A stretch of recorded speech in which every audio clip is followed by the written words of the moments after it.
رسول اکرم صلی اللہ علیہ وسلم آخری نبی ہیں، آپ پر نبوت کا دروازہ بند ہے، اب آپ کے بعد کوئی نبی، بولو اونچی آواز سے، کوئی نبی نہیں آئے گا۔ یہ ترجمہ نہیں کرنا، آپ پھنس جائیں گے۔ میں نہیں اس لیے کہا اونچا بولو تاکہ آپ کو اندازہ ہو کہ ہم نے ترجمہ کیا کرنا ہے۔ لا نبی یا بعدی کا ترجمہ ہمیشہ یہ کریں کہ میرے بعد کوئی نبی پیدا نہیں ہوگا، یہ نہیں کرنا کہ میرے بعد کوئی نبی نہیں آئے گا۔ اگر آپ نے کہا نا میرے بعد کوئی نبی نہیں آئے گا تو قادیانی کہیں گے عیسیٰ علیہ السلام آئیں گے، آپ نے کہنا آئیں گے، تو آپ تو کہتے کوئی نبی نہیں آئے گا، تو عیسیٰ علیہ السلام کیسے آئے؟ آپ کہتے ہیں جی وہ امتی ہونے کی حیثیت سے آئیں گے۔ قادیانی پھر پوچھے گا امتی ہونے کی حیثیت سے آئیں گے تو نبی والی حیثیت ختم ہو جائے گی؟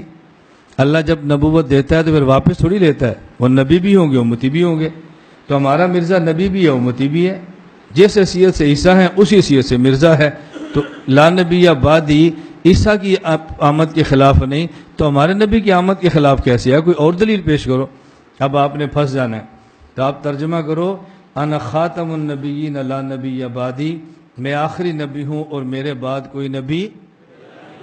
عیسیٰ علیہ السلام نازل ہوں گے اور مرزا پیدا ہوا ہے۔ اب آپ طلبہ ہیں تو آپ کے ذہن میں سوال آئے گا اس عربی ترکیب میں تو پیدائش کا لفظ ہی نہیں ہے، تو آپ نے کہاں سے ترجمہ کیا کہ پیدا نہیں ہوں گے؟ تو میں بھی آپ سے پوچھ سکتا ہوں، جب آپ کہتے ہیں میرے بعد کوئی نبی نہیں آئے گا، یہ آئے گا آپ نے کہاں سے ترجمہ کیا؟ یہاں تو نبی یا اور بعدی ہے، نہیں میرے بعد کوئی نبی آئے گا تو آپ نے بھی نکالا ہے نا۔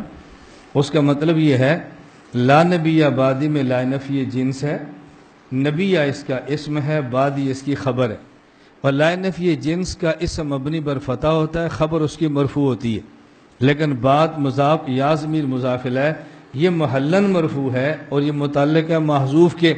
محذوف کیا ہے؟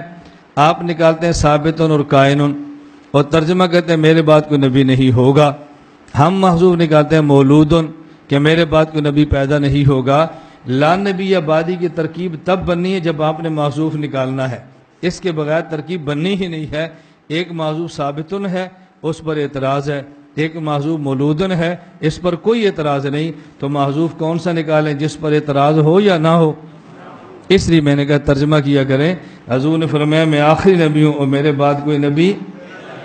اب سمجھ آ گئی؟ ہاں، میں کبھی درمیان میں بلواتا ہوں تاکہ بات سمجھ آئے، ورنہ مجھے مجمع کے شور کا شوق نہیں ہوتا، میری تو نعروں سے جان جاتی ہے، میں تو نعرے اپنے جلسے میں بھی نہیں لگنے دیتا، خاموشی سے ہمارا سبق چلتا ہے۔